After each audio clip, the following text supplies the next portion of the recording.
Hey everyone, glad to be back here. Welcome again to another episode of Thru Autistic Eyes, the podcast and videocast if you're watching this live on either the Facebook page or the YouTube channel. This is your host, Christopher D. Casson, also called by some, and when I mean some, I mean a certain previous guest, the Autistic Guru, for some reason, because, he's weird like that with nicknames. But anyway, we're not here to talk about me. We're here to talk to Paul, I feel embarrassed for not knowing how to pronounce your last name. So It's okay. That's pretty common.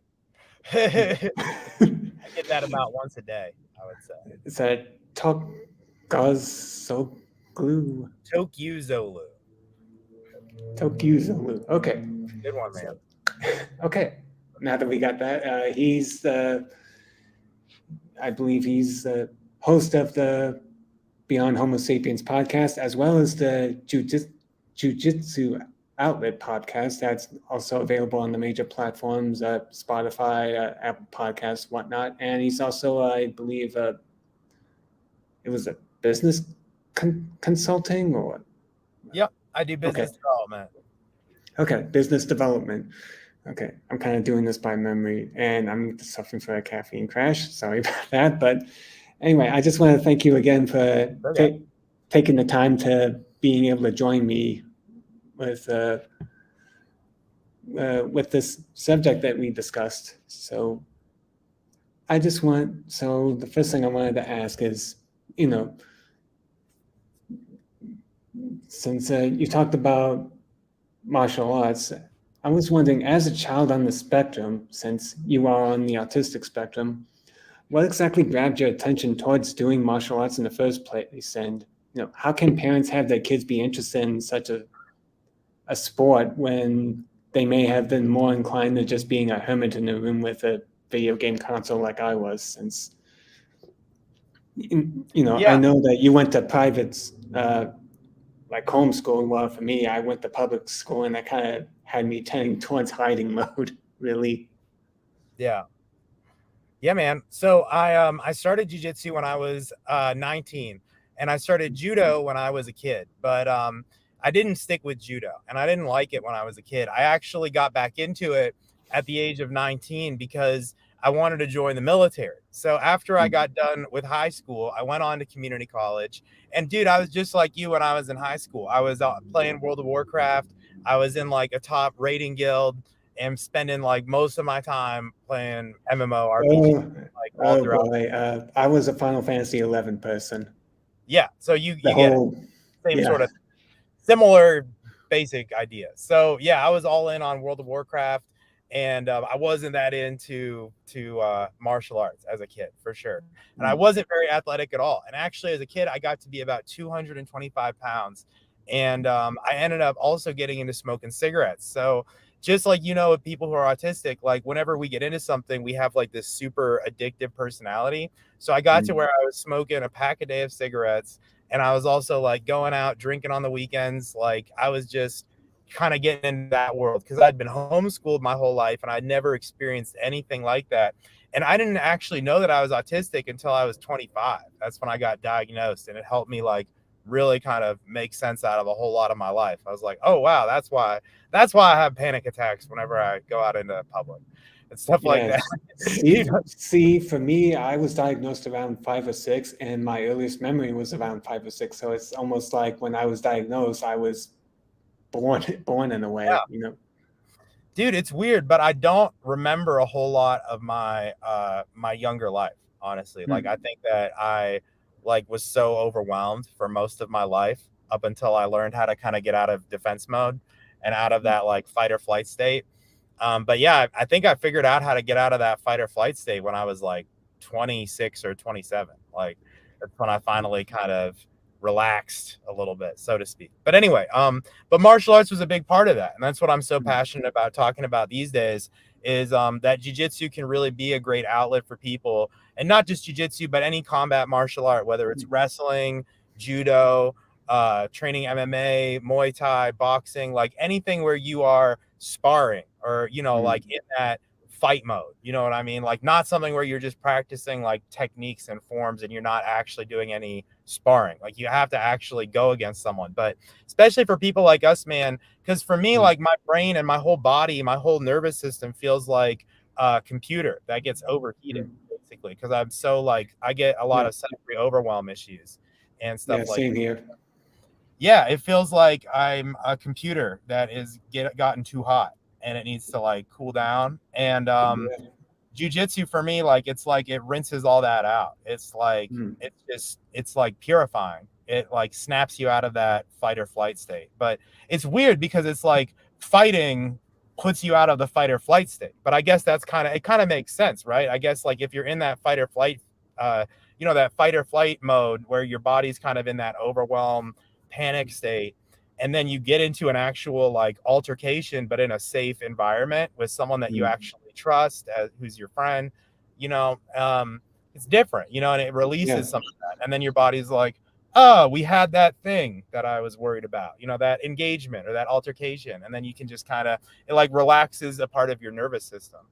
But in a different way than working out. Like you can work out all you want, but like getting in an actual sparring contest with someone, or if you decide to go compete in a tournament, or if you ever do an MMA fight, like it's a different level. Like you can run a marathon and you're not going to experience that sort of a thing. Like your body just responds differently when you're fighting someone, so that's really what I'm trying to do with Jiu-Jitsu Outlet, is get out there and share that message that like getting in fights regularly with your friends can magically change your mental health. It's amazing what it does for you. Yeah, for me, my parents thought about karate, but we were at a point where we were just too poor to afford it. So I just stuck with video games and, the public library, since it was free. And for me, back then I really, really hated to be touched. So I don't know if that would really work for me, but, there's multiple things like that I've heard about that have helped children on the autism spectrum, such as equine therapy, as an example. So what makes martial arts stand out differently than the other choices, both from what you have learned as well as your own personal experience with this? Since I heard that, I kind of read up on the whole martial arts and autism, which apparently it does have a little bit of an audience. And I just read about how the repetitive moves align with the autistic child's repetitive nature. So is that kind of part of why, or is there something else I'm missing?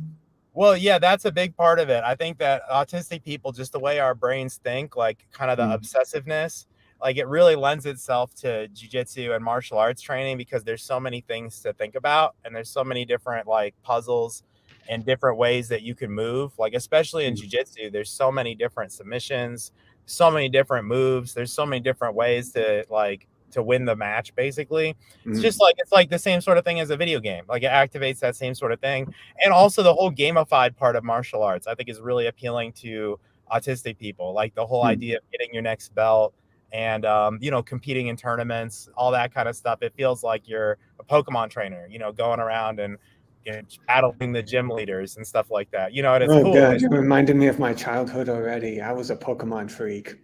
It was me too, man. I loved it. So I always wanted to be Ash Ketchum, like going around and challenging all the gym leaders. So it's like that. It's like you can go and show up at someone else's gym and you can have some rounds with those people. It's like an international fraternity. But to go back to your question, though, I think there is a lot more than that.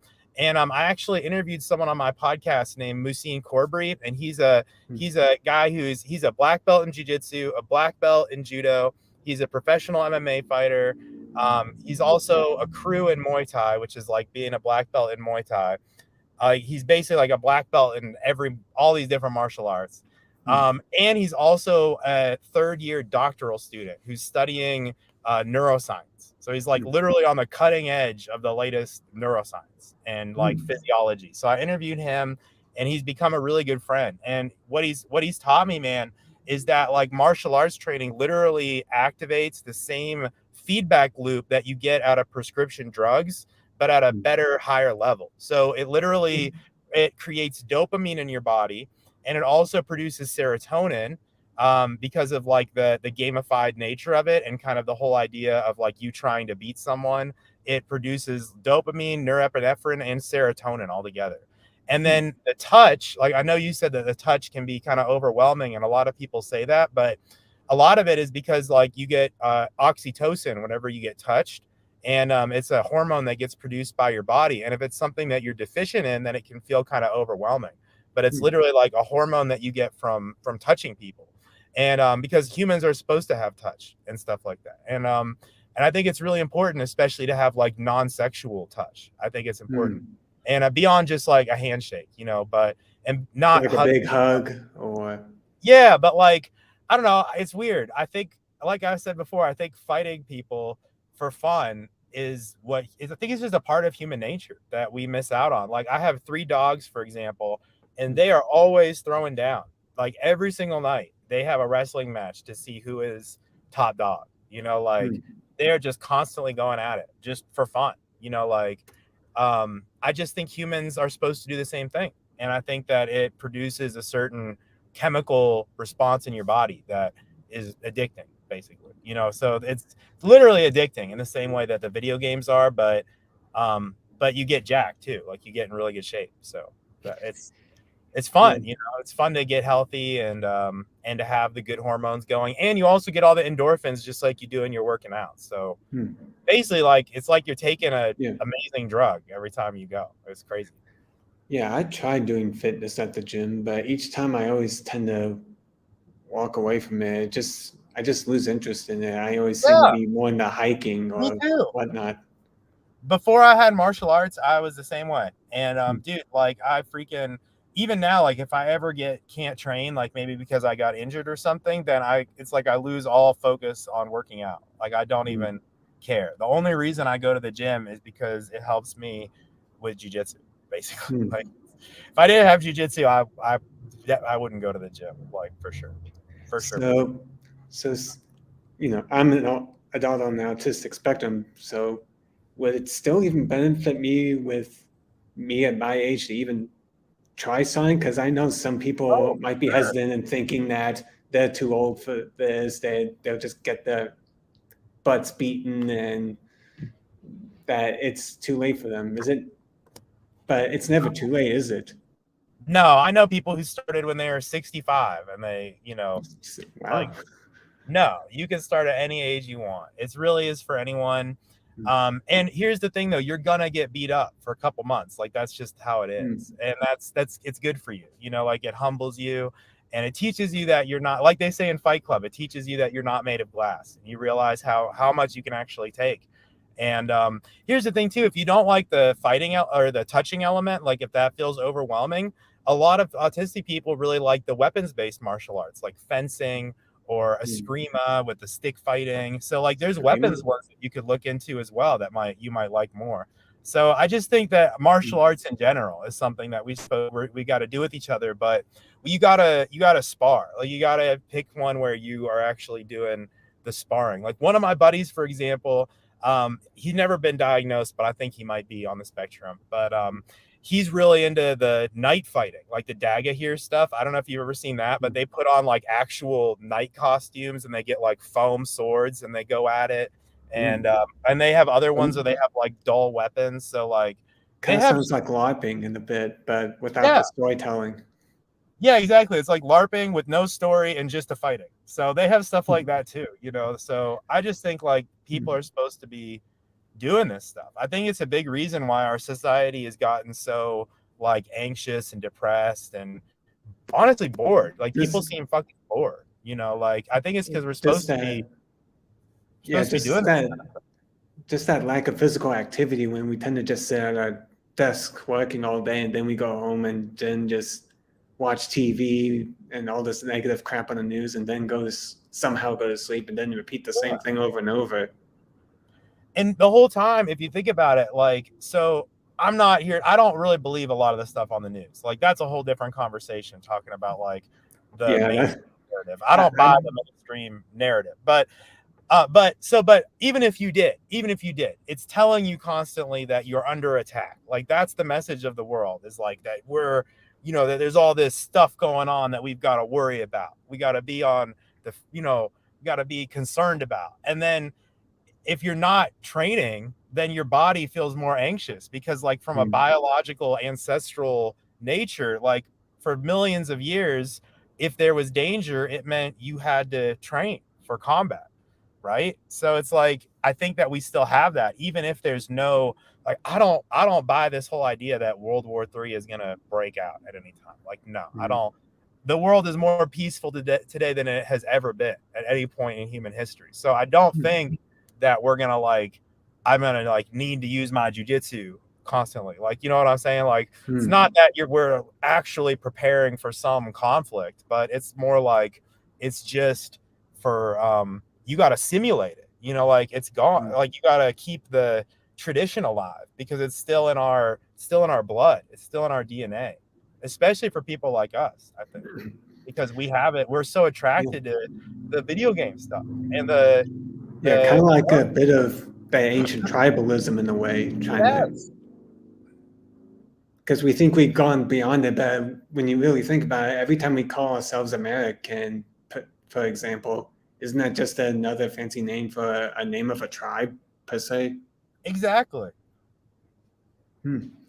Okay, so you talked about other martial arts besides jiu-jitsu, like taekwondo and all the other stuff. So I actually didn't think of this before. How exactly would you choose? Because I know I've seen a jiu-jitsu nearby me, but also a mixed martial arts in another direction. So it's and a taekwondo further over there. So it's like, with all these choices, where do you even begin to decide? Because time is precious, and we tend. Sure.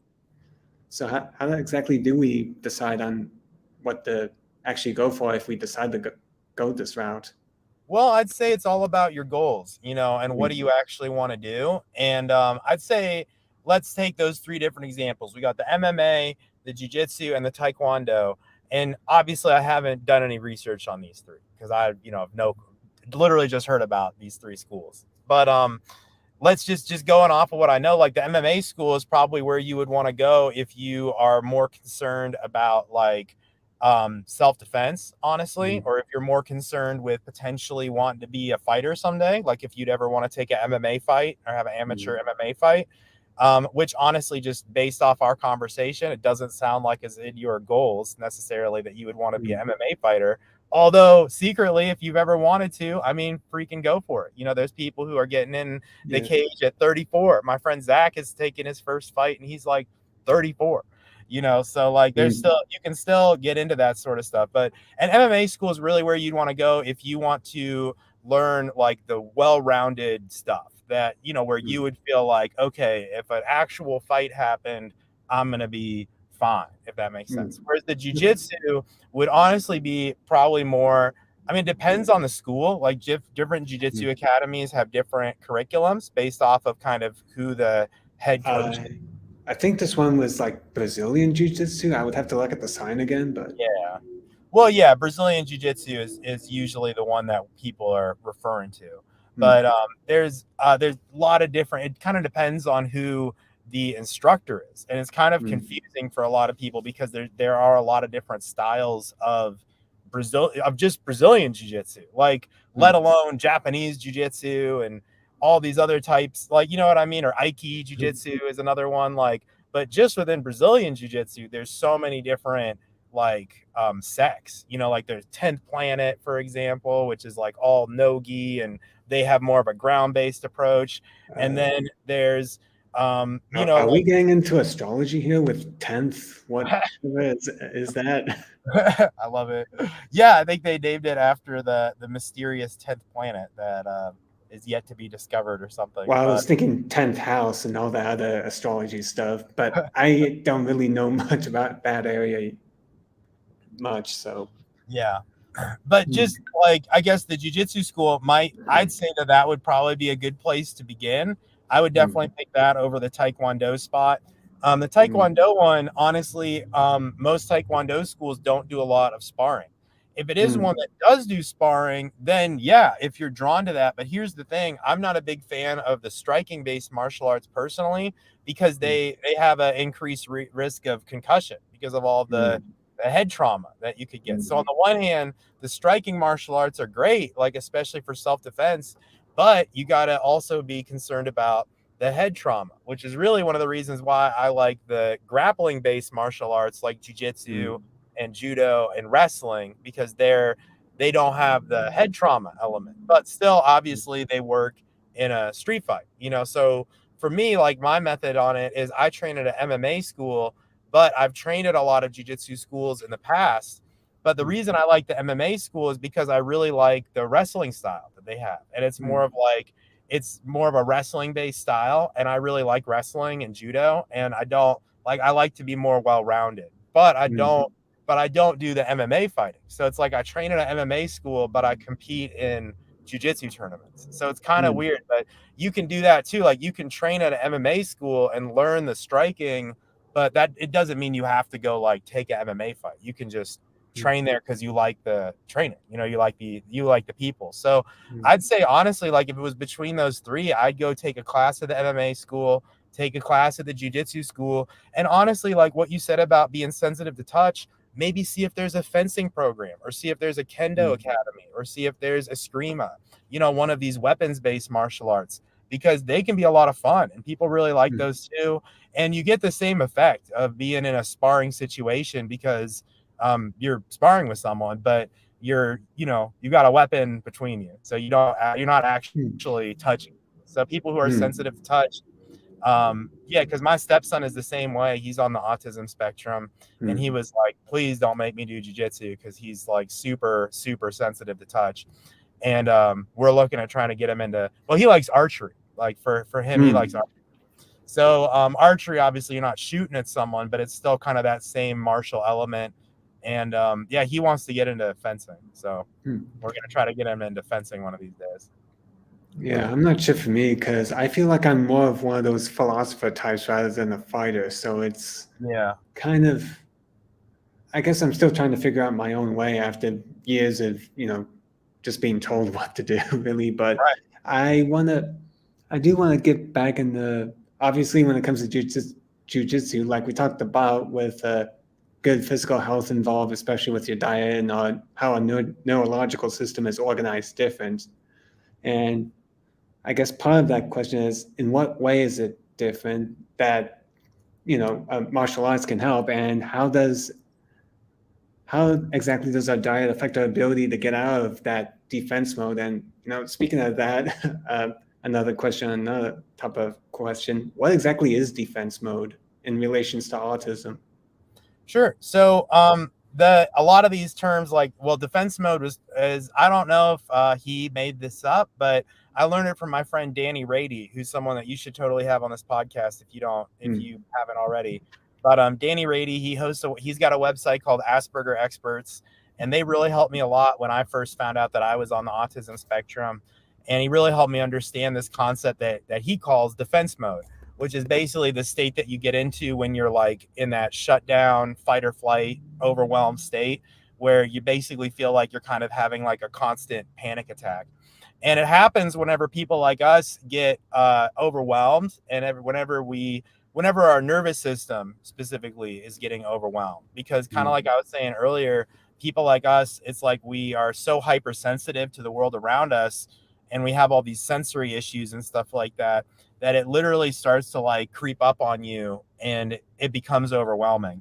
Like just for example, right now, and this isn't to complain, I'm just like giving you examples of what I'm talking about. Like right now, I'm thirsty, and I don't have I forgot to get a water before this interview.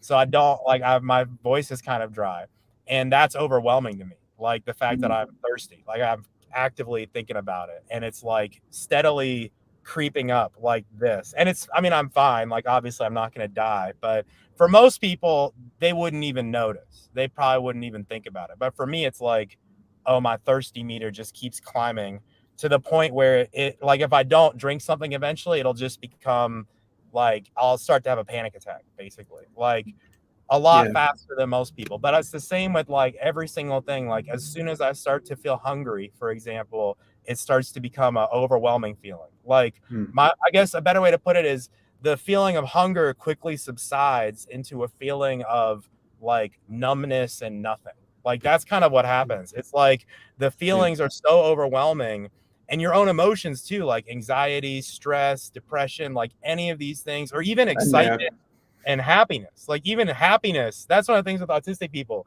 is happiness can actually put you into a panic attack. Like I've experienced this where I'll get like super overwhelmed and overjoyed because something great will happen, and then I'll have a panic attack later because my body got so like enthusiastic, you know, and it's like it shuts down, you know. That's kind of contrary to the typical stereotype where we are emotionless, you know. And especially with me, with having to deal with fluorescent lighting and the noise all around me, it's more like I deal with sensory overload where it feels like every single noise is at the exact same volume. So even if someone's standing right next to me, it's like I barely can hear them, and I feel like I need to talk louder than I actually should. And it's just me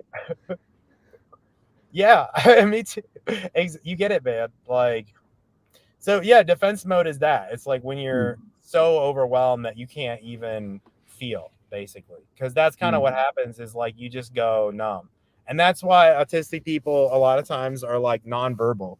Like that's one of the first things for me. Like when I'm in that state, like the first thing I'll stop doing is I'll just stop talking. You know, like whenever I get into that overwhelmed panic state, I'll just like my wife will know because she'll just be like, "Oh, you stopped talking. That means you're overwhelmed. Like, are you okay?" So, yeah. Let's see.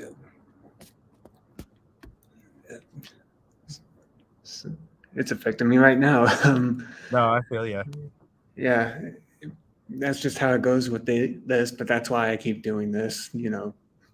But I guess another question that I have is, you know, I was looking up the episode from the Jiu-Jitsu Outlet podcast. It's one of your earlier episodes about autism being a superpower. And you mentioned one time of mind blindness. What exactly is mind blindness, for those who don't know? I'd say mind blindness is kind of the whole idea that other people are people too. And autistic people, it's something that's typically off our radar. Like it's not even, it really kind of came to me on a mushroom trip. Well, I experienced it on a mushroom trip, and then I went and researched it. I was like, oh crap, this is a thing. That's actually how I first started to think about pursuing therapy to see about this stuff. And that's how I got diagnosed, was all because of this experience. So basically I had an experience where I used some mushrooms, and they helped me to see like from other people's perspectives. And it was really freaking weird because I was in a relationship at the time, and she was in the room and she was on her computer, and it was the first time that I like understood that like she was having her own experience, like looking at something, if that makes sense. Like it had never, I guess what I'm saying is it had never occurred to me that she was like having her own life over there and I was in my life, or like the whole concept that you right now are having your life over there, and it's like it's off my radar. Like for most people, it's something that it's like the first thing that they think about because they're like, oh yeah, I have the people meter. I don't know how I don't even know how to put words to it. It's super weird, but I looked it up, and yeah, it's called mind blindness, and it's something that is, you know, is basically means you're autistic as if you're having this. And yeah, it's like basically they call like the mean way of saying it is like a lack of empathy, but I don't really like to see it like that, because I think autistic people are actually really empathetic when we like, it's just different for us. Maybe more like a little bit of lacking of awareness of empathy, maybe. Yeah, it doesn't, I guess it's almost like it just doesn't occur to us that other people are also experiencing life, because we're just in our own world so much. And it's hard, man. Like it's something I have to remind myself always. It's actually resulted resulted in like losing jobs and losing relationships and all sorts of stuff before, because it's really hard. And like when you forget about other people, you know, obviously, like that's where a lot of relationship problems I think come from for autistic people, because they don't know the other person is a person too, so they don't think to include them in stuff, or they don't think to tell them stuff. Like sometimes running a business, it literally is something I have to remind myself of always, because I have a team that, like, I've got a couple people that work for me now, and I literally will not remember that they don't know the things that are in my head. Like I have to remind myself constantly, like, oh, Joy is a different person than you. He doesn't just automatically know the things that you know. You have to tell him, you know, like this doesn't occur to me. I have to remind myself constantly, like, oh yeah, other people can't just read my mind. I need to tell them. Like stuff like that just is obvious to other people. It just doesn't come to me naturally, you know. If I didn't have that mushroom trip, I probably still would be completely unaware to all of this, honestly. Okay. So yeah, since we're talking about mental, we already talked about the physical benefits, but what are the mental benefits? Usually we tend to think of mental benefits along with the spiritual path, or going to a therapist for mental health, or even such philosophies such as Hermeticism that you're into. Yeah. While with me, it's with like Eastern religions and philosophy. So what are the mental benefits for an autistic that decides, you know what, I'm going to try martial arts? I mean, I really think, kind of like I said before, it's like creates that feedback loop in your brain, you know, that dopamine loop. And dopamine is really important. It's like it's like the motivation drug, basically. And it's like the thing that really kind of gets you to actually want to go out there and do stuff. So it just kills depression, you know? So like for me, I really struggle with depression whenever I'm not active or whenever I'm not doing jiu-jitsu. And business helps me with this too. Like it kind of helps you with the same dopamine thing, but jiu-jitsu is just a lot more reliable, because sometimes business sucks. Like, you know, like sometimes it's not a great feeling doing, you know, if you work for yourself, like, because it can be hard. And whereas jiu-jitsu, it's just, you know, it's the same experience. It's reliable every time. It's like, okay, I know what I'm going to get out of it. Obviously, when you first go, it might be a bit challenging because it's your first time doing it. But once you get in the routine, then I get overwhelmed if I don't go to jiu-jitsu. You know, it's like I have to have it, you know. So I think that's part of it. It like creates that routine. Like, especially for me, because I work for myself, and like I, you know, work whenever I want, basically. I forget what day it is if I don't have jiu-jitsu. Like I will just completely forget what day of the week and what date it is, and I'll literally forget to pay my bills because I just will forget what day it is. And but with jiu-jitsu, I have to remember, okay, Monday, Thursday, Saturday, Sunday, because I go to jiu-jitsu 4 days, you know, the 4 days of the week. So yeah, I have to remember what day it is, you know. So like it also helps a little bit with memory retention in a way. Well, I'd say just kind of functioning, you know, like you have to, obviously you got to take a shower if you're going to go to jiu-jitsu. You got to clip your nails, you know, you got to remember to eat that day. You know, you got to remember to drink water that day. Like all these things that don't normally come naturally to me. If I have jiu-jitsu, then I have to. And with smoking cigarettes, like it was so easy to quit smoking cigarettes because I got addicted to jiu-jitsu instead. And then the cigarettes were hurting my jiu-jitsu because, you know, they hurt your lung capacity. So then it was really easy for me to quit because I was like, oh man, it's hurting my new addiction, you know. So my new passion, jiu-jitsu, is getting hurt by my old thing, cigarettes. So I was really motivated to quit. It was really easy, you know. And but yeah, so it's like it creates that same sort of thing, you know, like whenever I don't have jiu-jitsu, I always want to go back to smoking cigarettes. Like there was a period during COVID where I couldn't train, and I went back to smoking cigarettes. And yeah, it's like I think that energy needs release, you know, like in some way. Yeah. I didn't know about the whole lung capacity because with me, I had during my college years, I ended up having a spontaneous lung collapse, and breathing hasn't exactly been the greatest for me since. So that kind of has me wondering if that's still technically a possibility for me to even try martial arts despite that, or if it's also, I don't know, maybe an additional training for me to increase my lung capacity or something. Yeah, you might want to look at some breath work, like that's helped me a lot too. The Wim Hof method. I don't know if you ever tried that, but that helps a lot. And transformational breath work is another one that can really help. Okay. Yeah, like stuff like that to strengthen your lung capacity. But I mean, cardio will help, like martial arts will help, the sparring will help. Like it'll be tougher at first, but your body will adapt and it'll actually help your lungs for sure.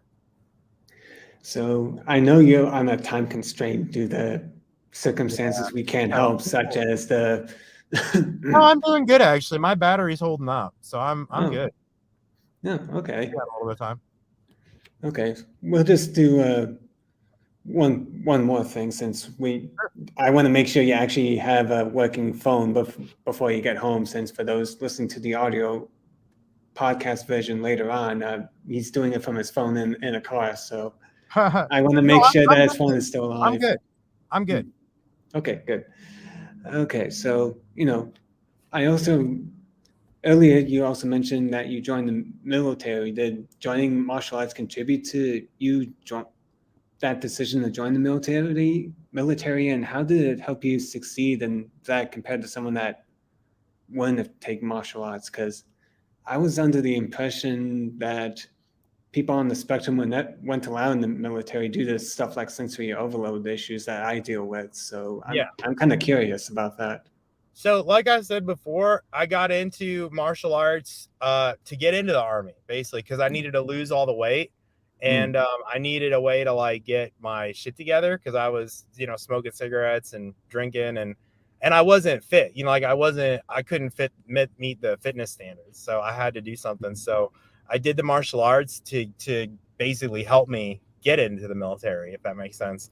And over 6 months, I lost like 60 pounds and was able to finally do a push-up. So I was able to get in. But to answer your question, I didn't end up getting diagnosed until I was 25. So I was in the military when I got diagnosed. And that was actually how I found out, because I was having so many problems with the sensory overload.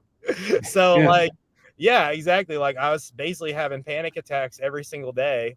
And just being in the office was too much, like with all the computers and the talking and phones going off. Like, I thank God every day that I didn't deploy anywhere. I didn't actually have to go to war because I would have probably been fucked if anything had ever gone down, so thank the Lord that didn't happen. And but I was able to get out and now I work for myself and it's a lot better. But definitely support that idea of autistic people not being in the military. We definitely don't belong there. But it was definitely not a good environment for me. And I was basically just barely hanging on, but I was going to a lot of mental health appointments during the time. Like my commander was well aware that I was having all these issues, and they were supporting me as best as they could, but ultimately I just had to get out and go do my own thing. So here I am. Been out since 2020, and life has been a lot better ever since. So another thing that came about, which we just briefly discussed before we went live here, is part of it, of course, with your health, getting plenty of hours of sleep, 8 to 9. I recall you mentioning during the autism episode. At the same time, we're kind of repeating the answer here, but I felt like it's also important for people that are on the autistic spectrum that decide to go the entrepreneur route, that with entrepreneurship, it can feel very encouraging to sacrifice that sleep in order to really move the needle forward, or even your health, or do I really want to waste my precious amount of even down to minutes to do martial arts when I could be getting more work, but at the same time, it's kind of tumbling over yourself at the same time. Yeah. So along with needing to pay the bills with work and all this other stuff that's becoming more and more difficult as, we deal with stuff like inflation and all this other economic stuff that's really stressing us out. So How did you adapt to, any of these things along your journey alongside martial arts, and how did the discipline contribute to everything you know now with how you handle everything in life with your business and so forth? Well, it's difficult. And I think that sometimes you do have to sacrifice your health, but it can't be for longer than like a couple days, honestly. Like it Couple really days. has to come in cycles. And Mm. like you have to, like, one of my favorite philosophers is a guy named Eliphas Levi, and he says that every magical operation needs to be accompanied by a period of rest equal to its length. And I totally Mm. agree, because I really believe, like, when you get into that flow state, where you feel like you're just so productive and you're getting shit done and you don't want to go to sleep, like, you sometimes just got to ride that out, and sometimes, especially for autistic people, that can last like 3 or 4 days, that kind of, almost like a manic state that we get into. But then you Yeah. have to balance that out with rest on the other side. You can't just like keep it going for like a month. You have to just be like, Mm. okay, I went hard for 3 4 days, now I'm going to rest for 3 or 4 days. Or I went hard for Yeah. one day, now I'm going to take off the next day. But what I've really found is the most sustainable is just having a disciplined routine where it's relatively the same thing every day, and you're waking up at around the same time, going to bed at around the same time. And I get around 8 hours of sleep at night. And for me, that's super important, especially because I had a concussion a couple years ago where I hit my head on the Mm. bathtub and I almost died. And it was a really Well, bad concussion, which really screwed up it took my autism. Like, if you ever have a concussion, it takes your autism and dials it up like to 12. Like, literally, like, every sensory overload thing was like times 1,000 is what it felt like for mm. like a whole year, basically. And that was in 2021. And so ever since then, I have been like really careful about my sleep too, because after the concussion, I needed like 12 hours of sleep a day. And now, Mm. like, if I don't get 8 hours of sleep, I just feel like crap. Like 7.5 can be fine, but if I go down to like 6, like, I feel like complete crap the next day. Like, I just cannot do anything. And I forget Yeah. stuff. Like, I'm angry, I'm hungry, I'm more thirsty. Like, literally, it enhances, it makes everything worse, if that makes sense. Like, you make worse decisions. Yeah. I was feeling that earlier today because I only Yeah, got 3 hours of sleep and I yeah, still it's had to no go to good. work.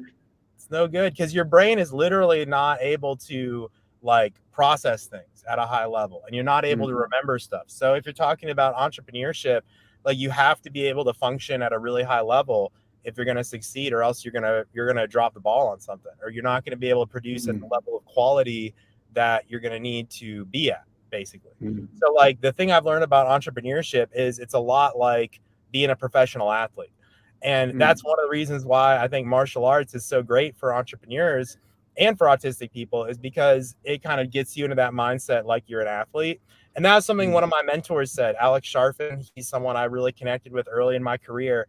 And he really has helped me a lot with this kind of stuff. And he's diagnosed as on the autism spectrum, although he doesn't really believe in labels. But so he Mm. wouldn't call himself autistic, but technically the system did. But anyway, he's someone who's a really successful entrepreneur that you should you should check out. But yeah, Okay. Alex Sharpin taught me about he's talking about this whole concept about, like, that you really need to treat yourself like a professional athlete, because his whole thing is that an entrepreneur can actually make more money than a professional athlete. Like, you are the $100 million racehorse. That's one of the things that he said before, is like, you are the $100 million athlete. Like, you have that earning potential, and you have to treat yourself like a professional athlete, because otherwise you're not going to be able to function at that level. And it's true. Like, think about an athlete who's preparing for the Olympics. Like, if you have some sort of big job in your career, like as an entrepreneur, if you have some opportunity, like with some new client or some big project that you just landed, like, you have to treat that like it's the Olympics. You have to treat Mm. it like that is your, like, if you don't crush this, you're gonna die. You're not gonna eat. Like, you have to treat it like, okay, this is next level. And sometimes that you gotta, sometimes then you want to feel like, oh, I should sacrifice sleep to do better at the thing. But no, you have to actually like sleep and recover more to be in the right state, because otherwise, like, think about Michael Phelps trying to win the Olympics in swimming.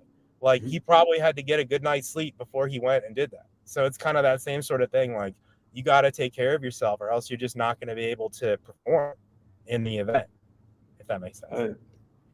Yeah, it definitely makes sense. I just want to check your battery one more time just to make sure that we're doing good. Man. I'm good. Okay. I'm at 80%.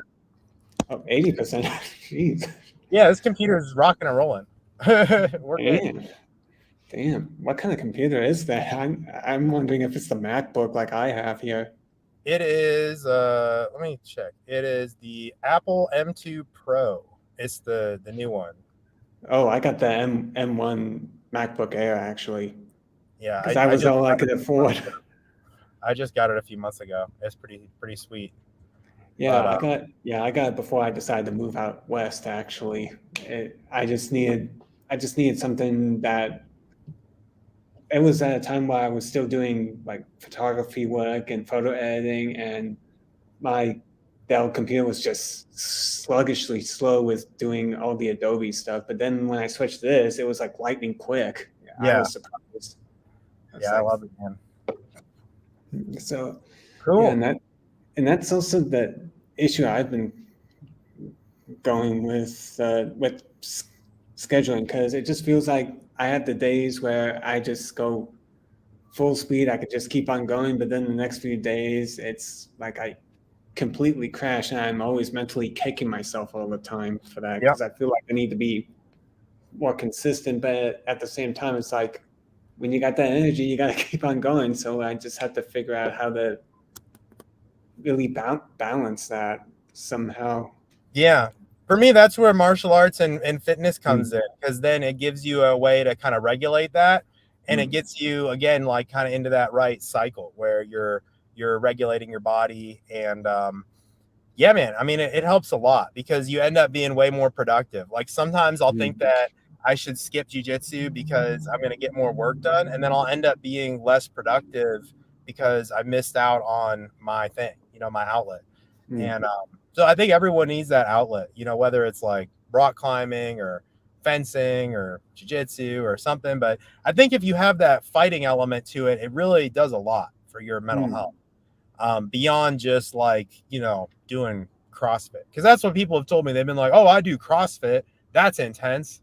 I'm like, yeah, it is, but you're not like fighting someone. Like that's it's a different thing that happens. Like it's kind of hard to explain. It's like a different kind of feel to it. Yeah. Like a different kind of atmosphere to it, that it's a bit more primal, I guess you could say, that we all have. And yeah, since we're kind of going towards that Beyond Homo Sapiens thing with that kind of talk, I'm kind of curious on, you started with martial arts, but then you also eventually started looking up stuff like Hermeticism. And I was kind of wondering how philosophy fits in with, your own journey through the martial arts area kind of thing.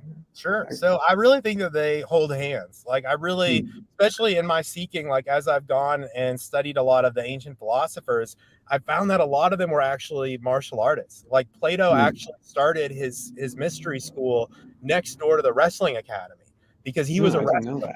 He was a wrestler. Yeah. And he started his academy at the wrestling gym because he wanted to attract people who were like, had that stoicism or had that like, that mental fortitude basically. So he wanted to basically integrate it. So Plato is really like the founder of Western philosophy in a lot of ways. And I really feel like, that speaks a lot that he was a wrestler and that he like thought about it so much that he almost made it like a prerequisite is what it sounds like. Like you only found out about his school if you were hanging out at the wrestling gym. So he kind of made it like a part of the initiation almost. And I really feel like it's kind of happening again, where a lot of times on the jiu-jitsu mats, we'll end up chatting afterwards and we'll all find that we're all thinking the same stuff about philosophy or religion or beliefs about the government or different stuff about, society at large and just where the world is going. Like a lot of the people that you meet at martial arts we're all on the same page. Like we're all kind of there for the same reasons. A lot of us are into cannabis and psychedelics and other stuff like that. And, expanding our consciousness and whatnot. And, it attracts a certain crowd, I would say. And, But yeah, I guess yeah, it's a lot of fun. I never really thought about it that way because I didn't know the whole Plato being a wrestler, and I'm also thinking of what was that Japanese art, Aikido or something like that.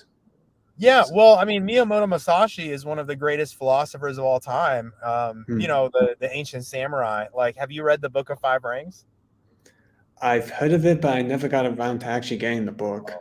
It's so good. It's like it's such a great little booklet on Zen philosophy, basically. But I mean, he's like, for me, one of the greatest Zen philosophers is Musashi. I mean, his book, even though like it's written about combat, he means it allegorically. And the Book of Five Rings, he wrote it at the end of his life about like everything that he had experienced over the course of, basically, he was the most successful samurai ever. So I mean, if we're talking about martial artists, he's probably one of the most successful ones in history. Like, he retired as a samurai. Think about that. Like, no samurai retired. They all usually got killed. He was like, he you know, he was the master. And he wrote a lot about how, you know, for him, martial arts, it was like how you do everything. And like, that's where that phrase comes from of, you know, the way you do one thing is the way you do everything. And that's really like what it was for. That's what it was all about for him, was about the strategy and about the mental side of it. It wasn't about the killing element, because that for him was just like his role in society, because he just saw himself as a warrior. And he just, like, that's how he opens the whole book, is that he's a warrior, and there's four different, he says there's these different, you know, elements of society, and they all fill different roles, and I'm a warrior, and this is just what I do, and it's just what he's been trained in since birth. And I mean, you got to remember, he's living back in the medieval times, so that's just kind of how things were, allegedly. I mean, I didn't live back then, but apparently they were more violent back then. So well, if you remember a previous lifetime, anyway, if you believe in reincarnation. Yeah. That's a lot to think. That's a lot to think about, because I never thought about it that way, because I was just along with the,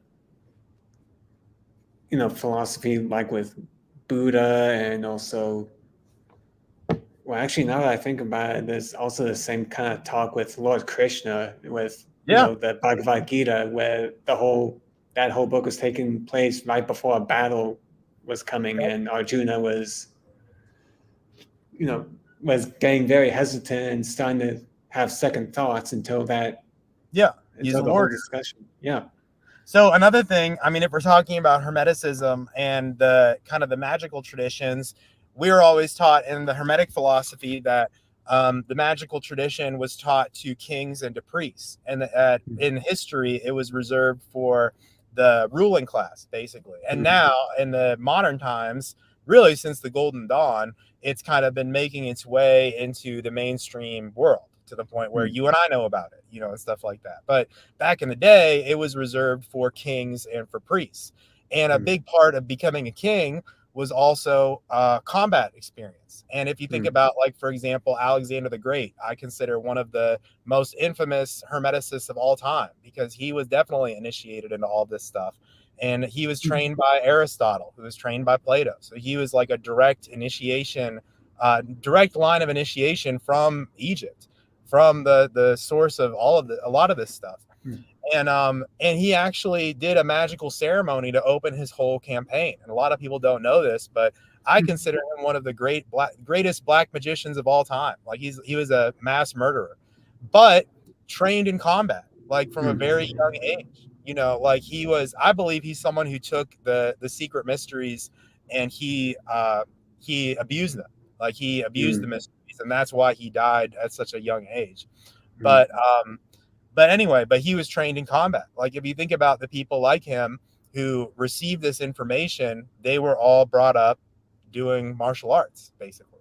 So that, I feel like, again, like, if you look at the hierarchy of these things, it's almost like combat is almost like a prerequisite to real understanding of the nature of things, you know. And if you look at Jocko Willink, for example, he's becoming one of the most famous philosophers of our time.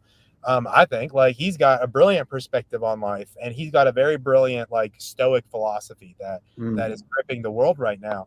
And he's a former Navy SEAL. You know what I mean? Yeah. Like he's a jiu-jitsu black belt. Like he's a jiu-jitsu guy. He's a Navy SEAL guy. You know what I'm saying? So it's like we see this same theme again and again, where it's like the warrior becomes the philosopher later in life. But I think that the philosopher was always the warrior. And whether or not they activate. So basically, like two different sides of the same coin, kind of. Yeah, thing. exactly. Yeah. The lover and the fighter, I think, are the same. It's just two sides. It's the masculine and the feminine, you know, like the two sides of the yin and the yang. Yeah, I'm starting to wonder if a previous guest that called me that autistic guru name would really like to hear this kind of stuff from me. I had to really think about it, because he's in the right now he's doing more philanthropic work with joining a nonprofit that rescues children from the sex trafficking area. So, wow. And it's also a Christian-based one, actually. Wow. So, that's awesome. So yeah, the head of the nonprofit is a former Marine, I believe, actually, and he had his own like awakening kind of thing that turned him towards Christianity, hardcore kind of thing. But I don't think when we really think about this, it really doesn't matter which religion or philosophy. It's just a matter of how you apply it along with the jiu-jitsu and everything else. Yep, they're all just, I think, the same path up the mountain of awareness and consciousness, like you're saying, and then or just different paths that eventually lead to that same summit point. Yep, and then it's all about, like you said, that awakening experience where you kind of wake up within the video game of life and realize, like, wow, this is a game that I get to create, and whatnot. Okay, yeah. So, wow, time passed by really quickly. I was surprised. So I just want to thank you again so much for taking the time to join, and also for delaying this episode because of things that happened in the background on my end. So I thank you for being generous enough with that. No problem. And one last question: how can people learn more about you and being able to speak to you and whatnot? Sure. So you can go look up either of my podcasts. One is called Jiu-Jitsu Outlet, and that's about how Jiu-Jitsu can help heal mental health and bring our communities together and really help fix a lot of the problems that we have in this world.